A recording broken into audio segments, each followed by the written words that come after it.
Hello बच्चों, पिछले video में हमने थोड़ा सा part preparation of haloalkanes और हैलो एरिन की बात की थी। आज उसी में थोड़ा कुछ आगे बात करेंगे। पिछले वीडियो में एक प्रश्न पूछा था, कुछ बच्चों ने रिप्लाई भी किया उसको कि टर्शियरी एल्कोहल, सेकेंडरी एल्कोहल और प्राइमरी एल्कोहल में सबसे ज़्यादा हाइड्रोजन हैलाइड से रिएक्टिव टर्शियरी एल्कोहल होता है। तो उसका जवाब मैं इस वीडियो में देता हूँ। पहले तो मैकेनिज्म जान लेते हैं कि रिएक्शन कैसे होता है। मान लीजिए सपोज ये टर्शियरी एल्कोहल है, ये जो दो डॉट बना रहे हैं वो लोन पेयर इलेक्ट्रॉन है ऑक्सीजन का, यानी दो लोन पेयर इलेक्ट्रॉन होते हैं। लोन LOAN नहीं होता है, LONE, लोन LONE। ओके, हम एक पर्टिकुलर एल्कोहल लेके मैकेनिज्म देखने की कोशिश कर सकते हैं या हम एक जनरल एल्कोहल ले सकते हैं। तो हमने एक जनरल एल्कोहल लिया है RCH2OH, ये एल्कोहल है। अब कौन सा एल्कोहल है? अगर ये H है तो ये मिथेनॉल है, ये CH3 है तो ये इथेनॉल है, ये C2H5 है तो ये प्रोपेनॉल है। ठीक है। अब HCl का अगर रिएक्शन होता है या HBr का रिएक्शन इस पे होता है तो क्या बनेगा? OH-CO बॉन्ड टूटेगा। कैसे टूटता है ये हम मैकेनिज्म में देखेंगे। तो सबसे पहले हम आपसे पूछेंगे, आप रिप्लाई कर सकते हो, HCl में कौन कौन से आयन होते हैं? वैसे तो HCl एक कोवेलेंट कंपाउंड है, लेकिन HCl अगर ब्रेक होगा तो कौन से आयन मिलेंगे? हाँ, वेरी गुड, H+ आयन मिलेगा और क्लोराइड आयन मिलेगा। क्लोरीन नहीं बोलते हैं, क्लोराइड आयन। क्लोराइड आयन मिलेगा और H+ आयन मिलेगा। ये प्रोटॉन एक कैटायन है, ये एक एनायन है। एनायन ऐसे स्पीसीज को कहते हैं जो निगेटिवली चार्ज होते हैं, कैटायन ऐसे स्पीसीज को कहते हैं जो पॉजिटिवली चार्ज होते हैं। अब ये H+ सबसे पहले अटैक करेगा। आप कहोगे सर Cl- नहीं कर सकता? कहाँ जगह कहाँ है Cl-? निगेटिवली चार्ज आयन है, कोई स्पेस नहीं बन रहा है यहाँ पे जिस पे अटैक करे। इसके लिए स्पेस है। क्यों स्पेस है? इसके पास इलेक्ट्रॉन की कमी है। पॉजिटिव चार्ज ये दिखा रहा है इसके पास इलेक्ट्रॉन की कमी है। कितने इलेक्ट्रॉन है इस H+ में? कोई इलेक्ट्रॉन नहीं है। एक प्रोटॉन है और कोई इलेक्ट्रॉन नहीं। तो इलेक्ट्रॉन की कमी जिसके पास हो उसे कहते हैं, उस रेडिकल को कहते हैं इलेक्ट्रोफाइल। और जिसके पास इलेक्ट्रॉन सफिशिएंट हो उसे हम कहते हैं न्यूक्लियोफाइल। तो Cl- न्यूक्लियोफाइल है यहाँ पे।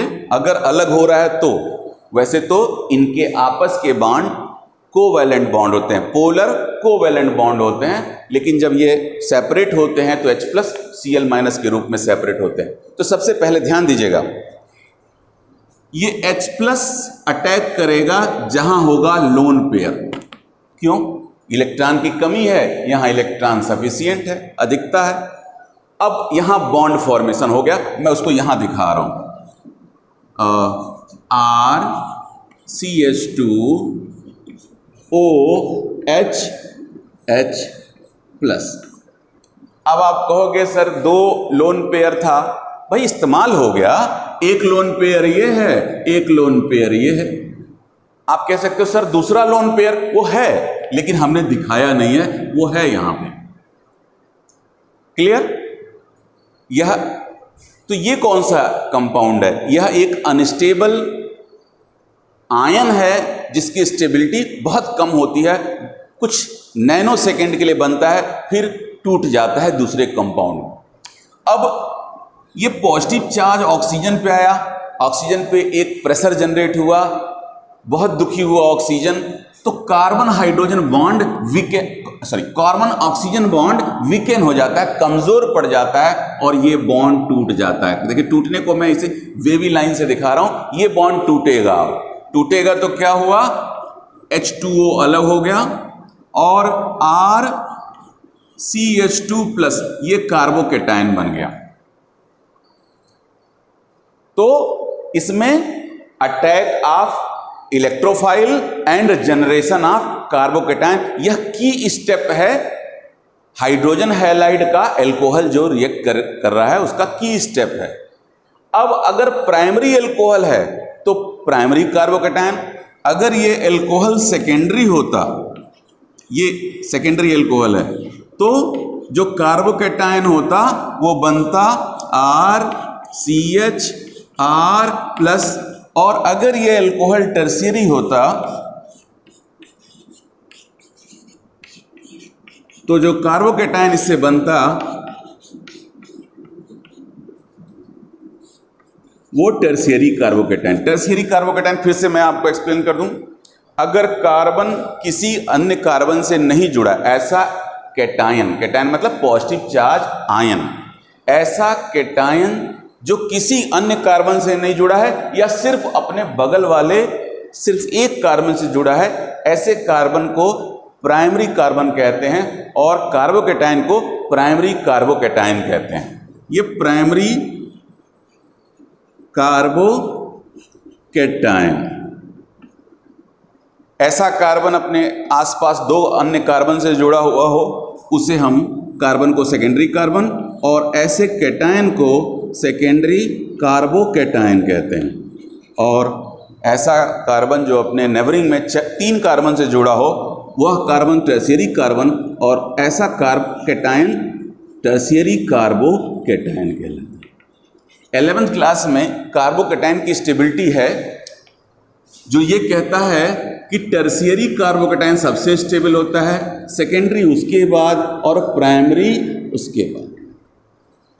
तो केमिस्ट्री में वही चलता है जो स्टेबल होता है, वैसे भी कहीं पे भी वही चलता है जो स्टेबल होता है, जिसके स्टेबिलिटी से बहुत सारे रुतबा हो, पैसा हो, स्वास्थ्य अच्छा हो, समाज में उसकी प्रतिष्ठा हो, वही चलता है। यहाँ भी केमिस्ट्री भी वही फॉलो करता है, वही चलता है जो कम एनर्जी का हो, जो ज़्यादा स्टेबल। तो सबसे ज़्यादा स्टेबल टर्शियरी कार्बोकेटायन, तो सबसे इजीली फॉर्म होगा टर्शियरी कार्बोकेटायन। आप कहोगे मैकेनिज्म तो अधूरे पे छोड़ दिया, नहीं भाई, अधूरे पे नहीं छोड़ेंगे। अगले स्टेप में क्या होता है, ये बहुत फास्ट स्टेप है, इसमें Cl- अटैक करता है कार्बोकेटायन पे और chloro derivative of alkene form हो जाता है, यानी एल्किल क्लोराइड या हेलो एल्केन फॉर्म हो जाता है। तो पहले स्टेप में H+ आयन का अटैक और कार्बोकेटायन का जनरेशन, सेकेंड स्टेप में Cl- का अटैक और क्लोरो डेरिवेटिव का फॉर्मेशन। यही मैकेनिज्म है टोटल। अब इस मैकेनिज्म से हमने क्या समझने की कोशिश की, जो कार्बोकेटायन अगर टर्शियरी होगा तो उसके फॉर्मेशन की टेंडेंसी ज़्यादा होगी, इजिली फॉर्म होगा, ज़्यादा तेज फॉर्म होगा। तो यही कारण है टर्शियरी कार्बोकेटायन की स्टेबिलिटी ज़्यादा होती है, इसीलिए रिएक्टिविटी ऑर्डर भी यही होता है, जिसका जो सवाल हमने पिछले वीडियो में पूछा था।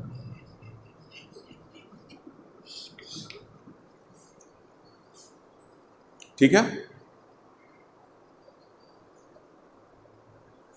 इरेज कर देते हैं इसको, अगर नोट कर लिया तो।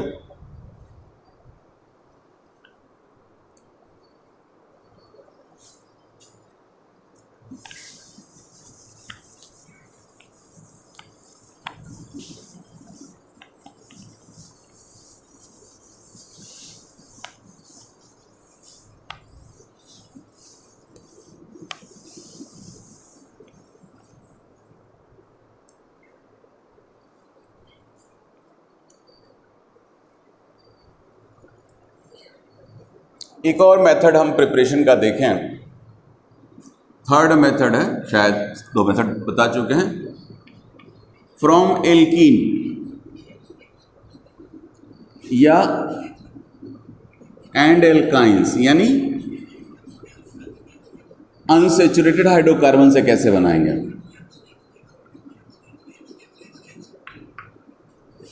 Unsaturated hydrocarbon,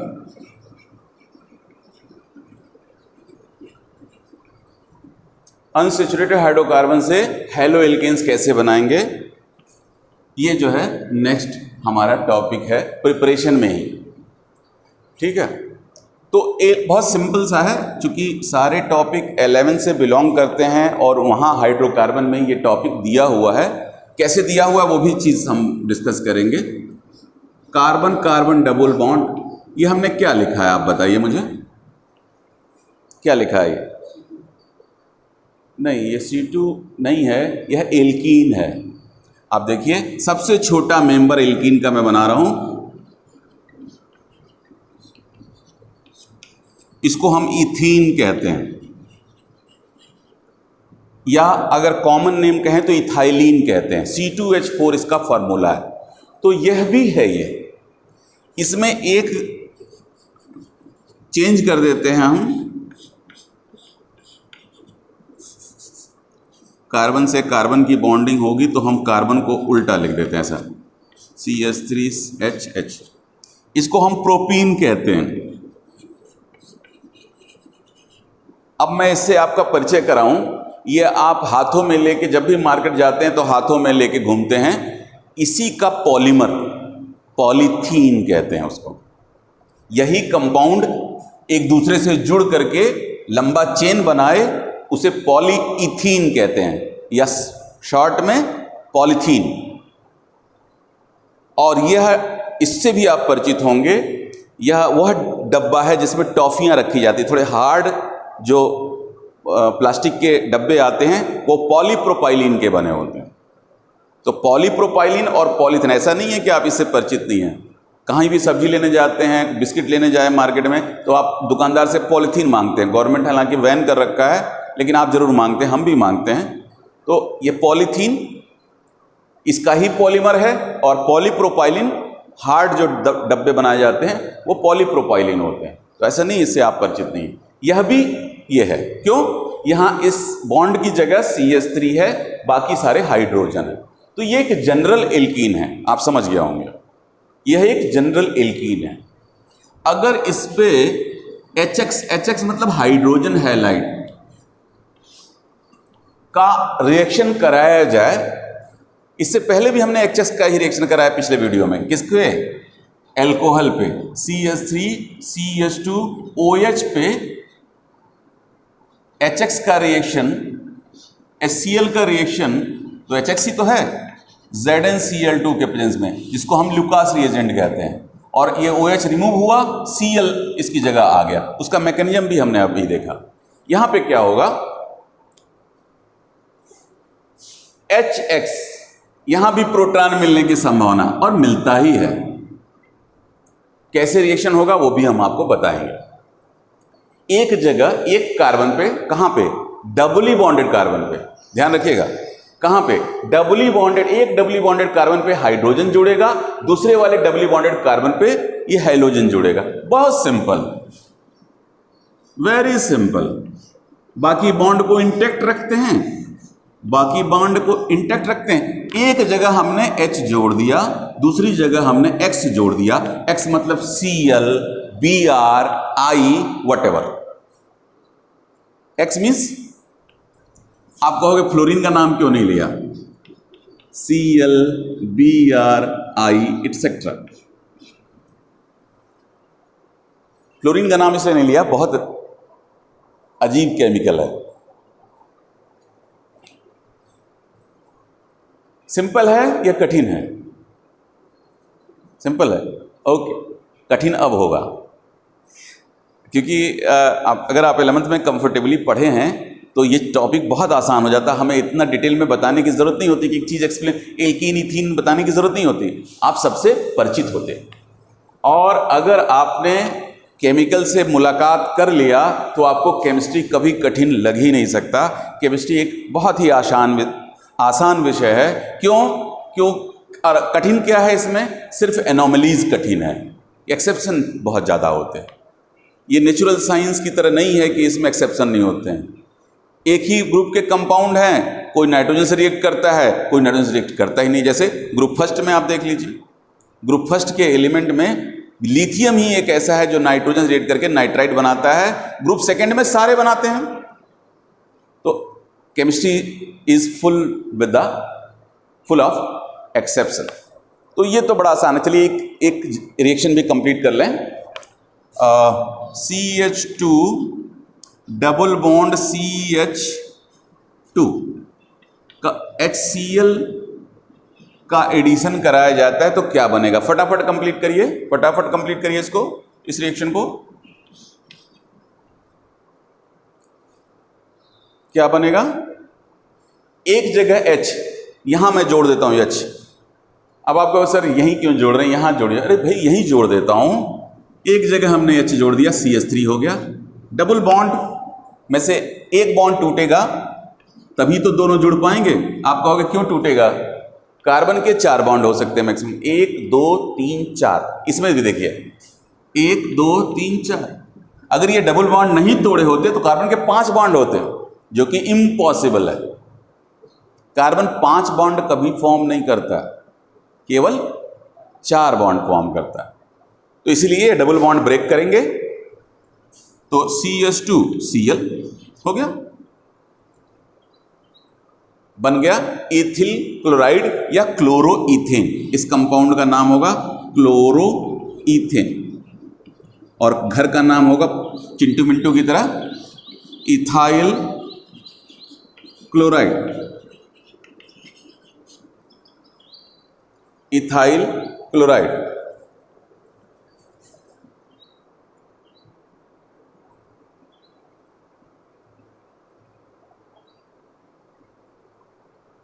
okay.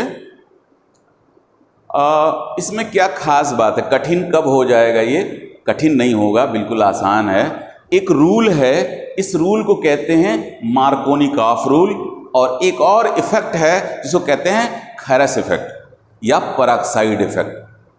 ठीक है, वो 2 चीजें अगर आप 11th क्लास में है ये मेंशन, 2 चीजें अगर आप जानते हैं तो ये बिल्कुल आसान है। अब कुछ बच्चे ये हैरत में पड़ गए होंगे, अगर हम तो जानते नहीं कि मार्कोनी-कॉफ रूल क्या होता है, तो मैं बता देता हूं। मार्कोनी-कॉफ रूल मैं MR से लिख रहा हूं, स्पेलिंग लिख दूं?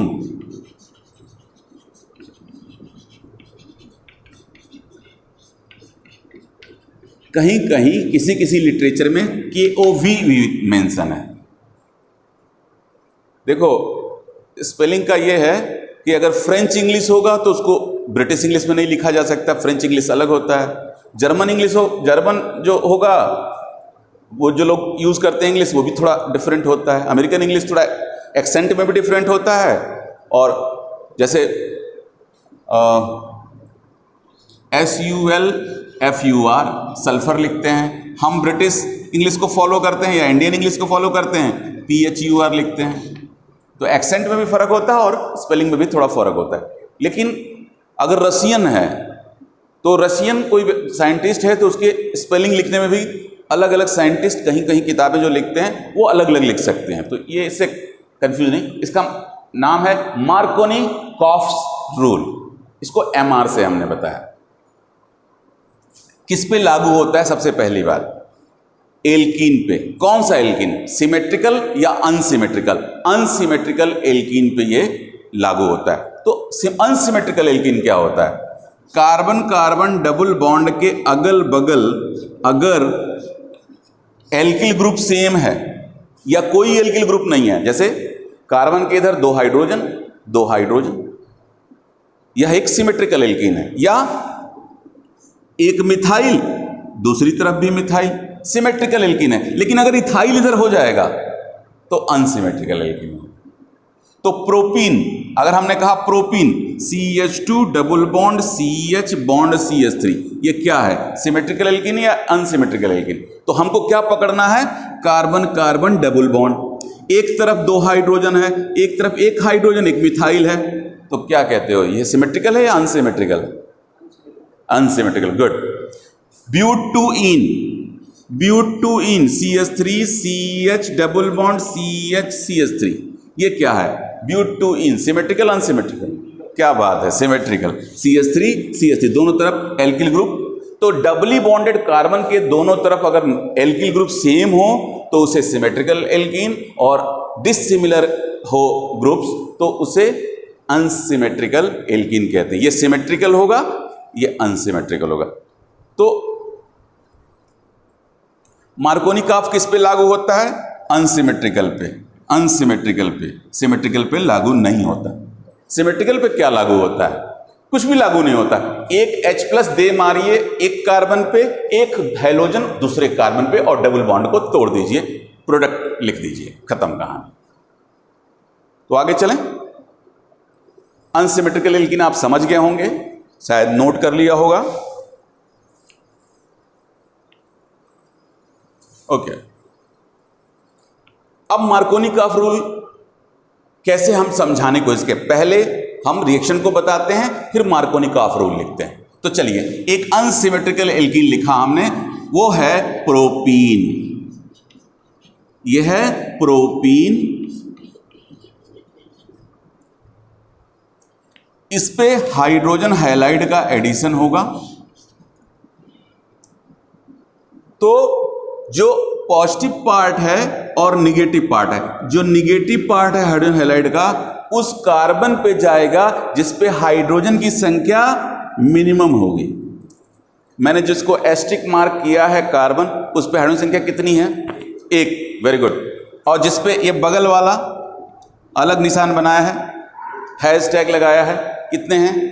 तो किस पे, एस्ट्रिक मार्क वाले पे जाएगा या हैशटैग वाले मार्क पे जाएगा? एस्ट्रिक वाले मार्क पे जाएगा।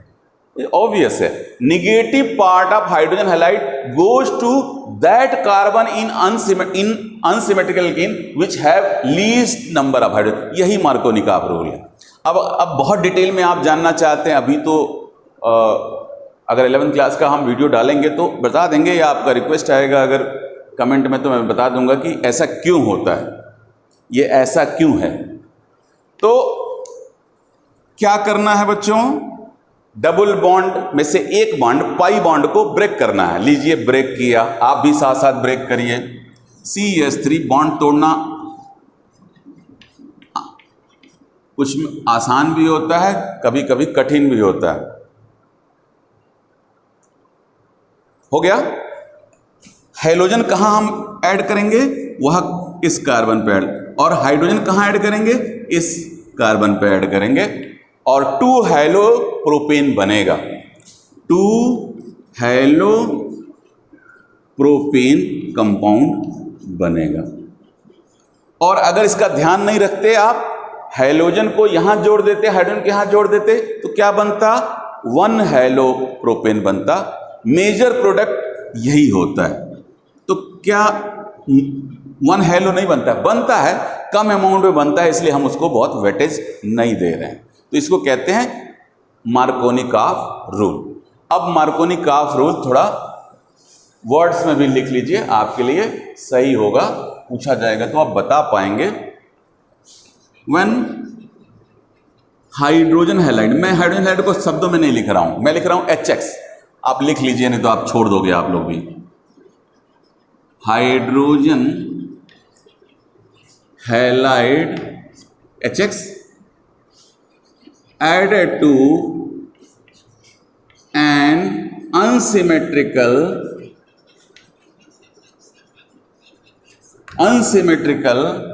alkene, comma, when hydrogen halide added to an unsymmetrical alkene, the negative part, अच्छी तरह हम जानते हैं निगेटिव पार्ट कौन सा होगा, हैलोजन हैलाइड आयन या H+ आयन, कौन सा होगा? निगेटिव पार्ट कौन सा होगा? हैलोजन वाला पार्ट या hydrogen? Halogen. Good. The negative part of hydrogen halide goes to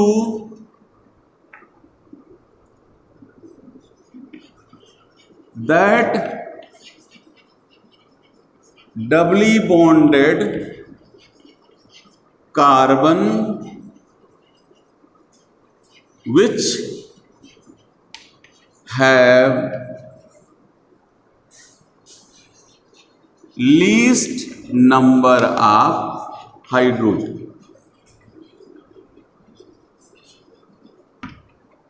which have least number of hydrogen। चलिए, एक सवाल आपके बुक से हम ले रहे हैं। देखें, आपने सीखा है उसको कर पाते हैं अथवा नहीं, मार्कोनी काफ रूल को अप्लाई कर पाते हैं या नहीं। आप किताब देना जरा। एक बुक से हम क्वेश्चन ले रहे हैं बच्चों।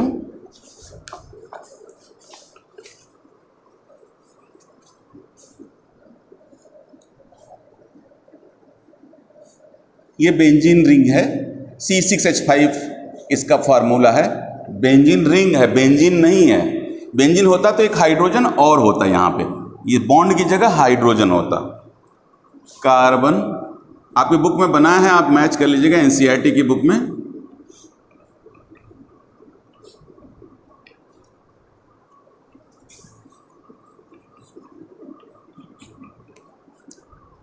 प्लस HBr हाइड्रोजन हैलाइड है। क्या मार्कोनी काफ लगेगा? क्या ये अनसिमेट्रिकल एल्कीन है? क्या मार्कोनी काफ रूल लगेगा? लगेगा। Br निगेटिव पार्ट कौन सा है हाइड्रोजन हैलाइड का? Br minus. Br माइनस कौन से कार्बन पे ऐड होगा, इस पे या इस पे? देखो यहां ऊपर लिखा हुआ है कि halide the negative part of hydrogen halide goes to that carbon doubly bonded carbon. Doubly bonded carbon दो हैं यहां पे, bonded carbon which have least number of hydrogen. यहां पे दो हाइड्रोजन, यहां पे एक हाइड्रोजन। एक नंबर इसको दे दें, एक नंबर इसको दे दें और दो नंबर इसको, चलो इसको एक नंबर देते हैं। तो एक नंबर पे जुड़ेगा या दो नंबर पे जुड़ेगा? एक नंबर पे जुड़ेगा। करेक्ट है बिल्कुल। तो बस कुछ नहीं है, आपको डराने के लिए केवल ये रिंग विंग बना करके आपको दिखाया गया है। डबली बॉन्डेड कार्बन को आप पकड़ें, एक बॉन्ड उसमें से रिमूव कर दें, इस कार्बन से आप जोड़ दीजिए Br, इस कार्बन से जोड़ दीजिए हाइड्रोजन, कंप्लीट हो गया आपका। यही आपके बुक का क्वेश्चन था। एक सवाल हम आपको होमवर्क के रूप में देते हैं, आप इसको करिएगा। बहुत ही आसान है ये सवाल। इसको लिख लिया आपने? ओके जी। एक सवाल मैं आपको होमवर्क के रूप में दे रहा हूं, आप इसको जरूर सॉल्व करिएगा। बुक से ही है, एनसीईआरटी बुक से। CH3 CH2 double bond CH2 plus HCl। Book से सवाल इसलिए दे रहा हूं कि आपको लगे कि बुक के सवाल आसान हैं।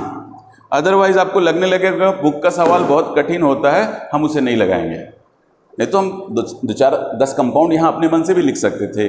इसको आप बताइए कि इसमें HCl का एडिशन होगा तो क्या प्रोडक्ट बनेगा। एक ही सिंगल प्रोडक्ट बनेगा, कोई मुश्किल नहीं है। यहाँ हमने क्वेश्चन मार्क लगा दिया और ये आपके लिए होमवर्क है। आप कमेंट करके बताइएगा क्या प्रोडक्ट, नाम लिख कर बताइएगा क्या प्रोडक्ट बनेगा। ओके, एक बात और रह गया जो हमने नाम लिया था, खैरस इफेक्ट या एंटी मार्कोनी काफ रूल क्या होता है, तो वो जान लीजिए। एंटी मार्कोनी काफ रूल लगे हाथों।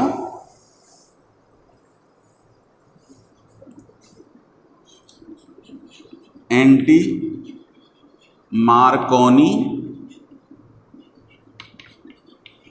Carbs rule, anti Markovnikov carbs rule. अगर किसी अनसिमेट्रिकल एल्कीन, सुनिएगा पहले, अगर किसी अनसिमेट्रिकल एल्कीन पे हाइड्रोजन ब्रोमाइड, अब आप प्रश्न पूछो कि सर क्या हाइड्रोजन ब्रोमाइड या हाइड्रोजन क्लोराइड हो सकता है? नहीं, केवल हाइड्रोजन ब्रोमाइड, केवल और केवल हाइड्रोजन ब्रोमाइड। तो क्या कोई और रिएजेंट प्रेजेंट होगा? Yes, peroxide. कौन सा परऑक्साइड? Organic peroxide. एक परऑक्साइड का मैं नाम यहां लिख रहा हूं, बेंजीन रिंग C6H5 हो गया, एक और बेंजीन रिंग C6H5 एक और हो गया। ये बेंजीन रिंग लिखा, हमने लिखा C double bond O bond O bond O C double bond O, इसको कहते हैं बेंजॉइल परऑक्साइड। ये आप लिख लीजिए नाम, बेंजॉइल परऑक्साइड। तो ये बेंजॉइल परऑक्साइड है, इसी ऑर्गेनिक परऑक्साइड की बात कर रहे हैं। इसी तरह का कोई परऑक्साइड होगा पेरोक्साइड नहीं हो तो HBr का एडिशन क्या होगा? अगर मैं इसको छुपा लूं तो HBr का एडिशन कैसा होगा? मार्कोनिकॉफ रूल फॉलो करेगा। लेकिन HBr आते ही ये उलट जाएगा, एंटी मार्कोनिकॉफ रूल। यहां मैं इसका डिटेल में मैकेनिज्म नहीं बता सकता, it's a time taking, video लंबा हो जाएगा। तो 11th क्लास का जब भी हम वीडियो बनाएंगे तो ये चीज़ हम आपको जरूर एक्सप्लेन करेंगे कि पेरोक्साइड इफेक्ट, इसको पेरोक्साइड इफेक्ट भी कहते हैं, खैरस इफेक्ट, इसको पेरोक्साइड इफेक्ट कहते हैं या खैरस इफेक्ट भी कहते हैं।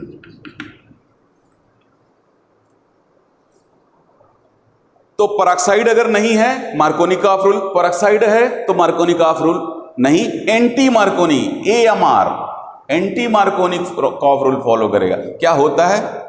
अनसिमेट्रिकल एल्कीन पे हाइड्रोजन हैलाइड का जब एडिशन होता है, ये तो यहां भी होता है। नया क्या है? अरे भाई सुनिए, नया ये है कि negative part of hydrogen halide goes to that carbon which have highest number of hydrogen. कहानी उलट गई। इसमें मैंने क्या कहा था? Least number of hydrogen, least number of, यहां कह रहा हूं हाईएस्ट नंबर ऑफ हाइड्रोजन। तो आप लीस्ट नंबर की जगह एंटी मार्कोनिकॉफ रूल में और hydrogen halide in presence of peroxide लिख दीजिएगा। यहां आपका एंटी मार्कोनिकॉफ रूल हो जाएगा, लिख लेंगे। ओके, अब Br मैंने जो बताया उसके हिसाब से Br कहां जाएगा? इस कार्बन पे नंबर दे देता हूं, 1 2 2 नंबर, 1 नंबर, 2 नंबर पे। क्या बात है? RCH2CH2Br, 2 नंबर पे Br। हाइड्रोजन कहां जुड़ा? 1 नंबर पे। देखिए यहां CH था, यहां CH2, डबल बॉन्ड टूट गया। एक बुक से ही सवाल दें आपको एंटी मार्कोनिकॉफ रूल का, बुक से ही देते हैं, इन टेक्स्ट क्वेश्चन हो सकता है।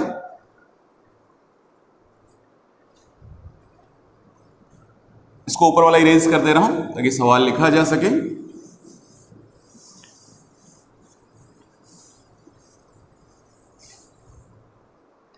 ओके,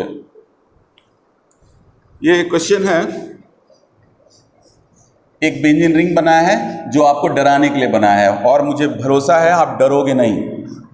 फिर उसके साथ CH2 जोड़ा है, क्या फर्क पड़ता है? उसके साथ CH जोड़ा है, CH को ऐसे लिख दिया CH, कोई फर्क नहीं पड़ता। फिर CH2, तो सबसे पहला क्या ये अनसिमेट्रिकल एल्कीन है? हाँ, इधर CH2, इधर बड़ा सा ग्रुप बेंजिल ग्रुप, तो अनसिमेट्रिकल एल्कीन है ही।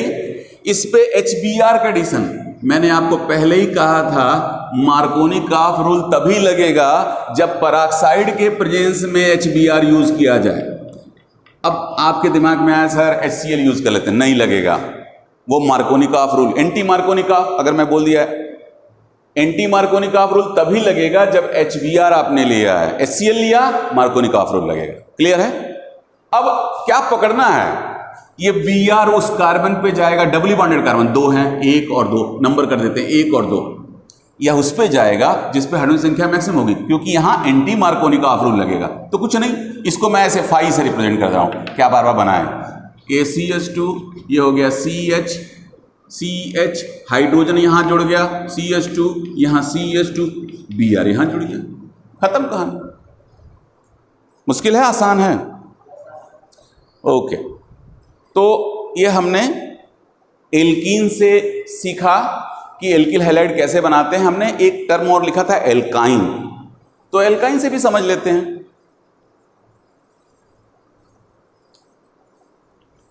एक एल्काइन, सिंपलेस्ट एल्काइन लेते हैं, सबसे छोटा परिवार का बच्चा, जिसे हम एसिटिलीन कहते हैं। इसका यूज ऑक्सीएसिटिलीन टार्च के रूप में किया जाता है, यानी नोजल से एसिटिलीन गैस निकले, दूसरे नोजल से ऑक्सीजन निकले, दोनों साथ में बर्न होता है, बहुत सारा आग निकलता है, इससे कटिंग और वेल्डिंग का काम करते हैं। तो ये गैस काफ़ी ज़्यादा यूज होता है। आप कभी भी छोटा मोटा दुकान हो वेल्डिंग का, वह जो रॉड से वेल्डिंग करते हैं वो नहीं, वो जो आग से वेल्डिंग करते हैं, सिलेंडर लेके बैठे होते हैं, छोटा मोटा चीज़ें जो वेल्डिंग करानी हो, गाड़ी का पार्ट्स कोई, उनका आप देखिए, उनसे जरा पूछिए कि क्या यूज कर रहे हैं, तो वो एसिटिलीन गैस यूज करते हैं। कैसे यूज करते हैं? वो कार्बाइड लेके आते हैं, CaC2 लेके आते हैं, और क्या ले आते हैं, उसमें वाटर ऐड कर देते हैं। इससे जो गैस बनती है वो C2H2 होती है और कैल्शियम हाइड्रोक्साइड बनता है। ठीक है। एक गुब्बारे वाला जा रहा था तो मैंने पूछा कौन सी गैस भरा है, उसने कहा कार्बाइड वाला गैस भरा है। कैसे बनाया? कैल्शियम कार्बाइड को वाटर में मिला दिया। कैल्शियम कार्बाइड को वाटर में मिलाने से क्या बनता है? यही गैस बनता है। तो कार्बाइड लेके फलों में रख देते हैं, फलों का मॉइस्चर जो होता है उससे रिएक्ट करके कैल्शियम कार्बाइड जो है वाटर मॉइस्चर जो फलों से लेकर के यही गैस बनाता है जो पकाने के लिए हेल्प करता है। तो कार्बाइड से पका हुआ है, ऐसा बोलते हैं आप, देख लीजिए यही रिएक्शन होता है। तो हम क्या बता रहे थे? क्या बता रहे थे? हाँ, एल्कीन से कुछ नहीं है भाई। HX का एडिशन कराओगे, संकट फिर खड़ा होता है। कहां होगा HS का एडिशन? कहां होगा? कहीं भी करा लो, सिमेट्रिकल एल्काइन है। तो एक जगह H जोड़ दीजिए, डबल बॉन्ड अभी भी बचा, एक जगह X जोड़ दीजिए, डबल बॉन्ड। आप कहोगे डबल बॉन्ड क्यों बचा? एक बॉन्ड टूटेगा तो दो ही एटम जुड़ेंगे। तो सर एक और जोड़ सकते क्या? बिल्कुल जोड़ सकते हैं, HX एक और जोड़ सकते, लेकिन अब कहानी बदल गई है। हाँ, अब कहानी लगेगा यहां पे MR, मार्कोनी का रूल। क्यों लगेगा? अब ये अनसिमेट्रिकल एल्कीन हो गया।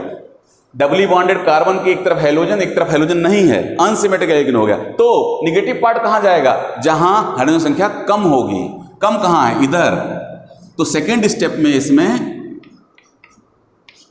लगेगा मार्कोनी का रूल, फर्स्ट स्टेप में नहीं लगेगा। तो इससे तो डाई हेलो प्रोडक्ट बना। तो हैलोजन तो है ना भाई, die hello derivative, try hello derivative, tetra hello derivative, mono hello derivative सभी बनाने हैं हमको। हेलो एल्केन्स का मतलब ये थोड़ी है कि मोनो हेलो प्रोडक्ट केवल बनाने हैं, सभी पढ़ने हैं। तो हमने di halo, di chloro ethane, di fluoro ethane, chlorofluoro carbon आप कहते हो। क्लोरोफ्लोरो कार्बन बहुत दिनों से सुनते आए हो आप। क्या होता है क्लोरोफॉर्म? मान लीजिए मीथेन है, एक हाइड्रोजन रिप्लेस करके क्लोरीन, क्लोरोमीथेन नाम हो गया। एक फ्लोरीन से रिप्लेस कर दिया, क्लोरोफ्लोरो मीथेन हो गया। इसी तरह के कंपाउंड को क्लोरोफ्लोरो कार्बन कहते हैं। इथेन के chlorine fluorine derivative, tetrafluoro ethane, dichloro tetrafluoro ethane, यही CFC है। मीथेन और इथेन के क्लोरोफ्लोरो डेरिवेटिव को हम CFC या फ्रियॉन कहते हैं। बहुत आप नाम बचपन से सुनते आए हो, जान लो आज क्या होता है। मीथेन और इथेन के क्लोरोफ्लोरो डेरिवेटिव कंपाउंड को, जैसे 1 फ्लोरो मीथेन इसका नाम है, यह फ्रियॉन है, यह भी CFC है। तो फ्रियॉन किसी एक कंपाउंड का नाम नहीं है, यह एक क्लास का नाम है। जैसे आप क्लास 12 के विद्यार्थी हो, 12वीं के विद्यार्थी हो, आपका कोई नाम नहीं है, आपको कहा जाता है क्लास 12। एक पर्टिकुलर जब मेंबर होगा, जैसे ये, इसका नाम होगा सौरभ, सुबोध, ऐसा कुछ नाम होगा, तो इसका नाम है क्लोरोफ्लोरो मीथेन या 1 फ्लोरो मीथेन। इसका नाम होगा, क्लोरीन पहले आएगा, C है, F है, ओके, 1,2 डाइक्लोरो 1,1,2,2 टेट्राफ्लोरो इथेन, यह भी एक CFC है, यह भी एक CFC है, FCl, डाइक्लोरो डाइफ्लोरो मीथेन, यह भी एक CFC है। तो CFC एक क्लास है, इसको फ्रियॉन भी कहते हैं। रेफ्रिजरेंट के रूप में यूज होता था, लेकिन एटमॉस्फेयर में जाके तबाही मचा दिया इसने, ओजोन में बहुत सारा डिप्लेशन होने लगा, इसलिए इसका प्रयोग अब बंद हो रहा है।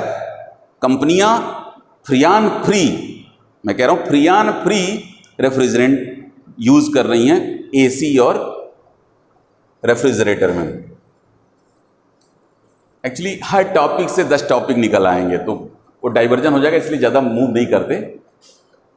अब क्या कोई और रिएक्शन भी हम बताना चाहेंगे? बिल्कुल।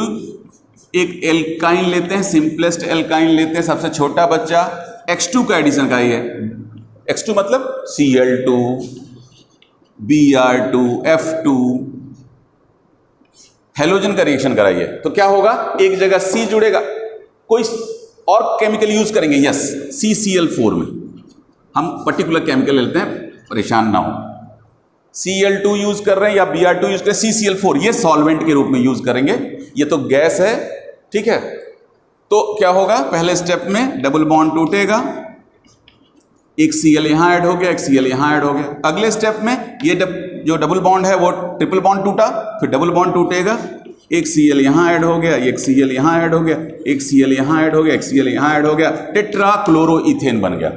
तो ये भी तो हेलो एल्केन्स ही है। तो ये रहा हेलो एल्केन्स बनाने का तरीका फ्रॉम एल्काइंस। अब आगे ये चीजें आप 11th क्लास में पढ़ चुके हैं। हैलोजन एक्सचेंज से भी बनता है, हैलोजन एक्सचेंज लिख लीजिए, चौथा फोर्थ, फ्रॉम हैलोजन एक्सचेंज। इसमें अगर RX है, ऑलरेडी एल्किल हैलाइड है, इसका रिएक्शन NaI से कराया जाए तो RI बनता है और NaX बन जाता है। X क्या है यहां, X है क्लोरीन या ब्रोमीन। अरे भाई, क्लोरो एल्केन या ब्रोमो एल्केन से हम आयोडो एल्केन बना रहे हैं, इसमें कौन सा नया कर दें, एक हेलो एल्केन को दूसरे हेलो एल्केन में बदल रहे हैं, यही तो हो रहा है। क्लोरीन की जगह आयोडीन आ गया। अब पर्टिकुलर रिएक्शन अगर आप लिखें, यहां RCl हो, यहां CH3 हो, या CH3 CH2 CH3 हो, क्लोरोइथेन, तो यहां क्या बन जाएगा, CH3 CH2I, और यहां क्या बन जाएगा, सोडियम क्लोराइड, नमक। तो इसमें हुआ क्या है, इस हैलोजन ने इसकी जगह ले ली, इस हैलोजन ने इसकी जगह ली, इसीलिए इसको हैलोजन एक्सचेंज कहते हैं। एक और नाम है इसका, इस पर्टिकुलर रिएक्शन का नाम है फिल्केस्टीन, फिल्केस्टीन रिएक्शन। तो कोई भी हैलोजन एक्सचेंज को फिल्केस्टीन रिएक्शन कहते हैं? नहीं, केवल सोडियम आयोडाइड को अगर एल्किल क्लोराइड या ब्रोमाइड से रिएक्शन कराया जाए तो एल्किल आयोडाइड प्रोडक्ट बनता है, इसको फिल्केस्टीन रिएक्शन कहते हैं। तो और कोई हैलोजन एक्सचेंज है? यस, RX अगर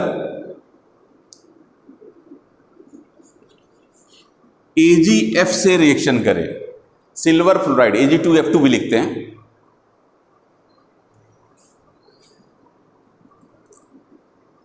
कोई भी फ्लोरिनेटिंग एजेंट से रिएक्शन करे तो बनता है RF और बनेगा AgX।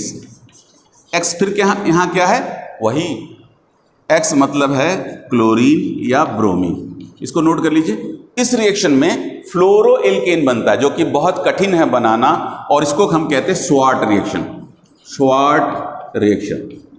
तो फ्लोरो एल्किन स्वार्ट रिएक्शन से बनाए जाते हैं, जबकि आयोडो एल्केन फिल्केस्टीन रिएक्शन से बनाए जाते हैं, और इस रिएक्शन को हेलो एल्केन्स, हैलोजन एक्सचेंज कहते हैं।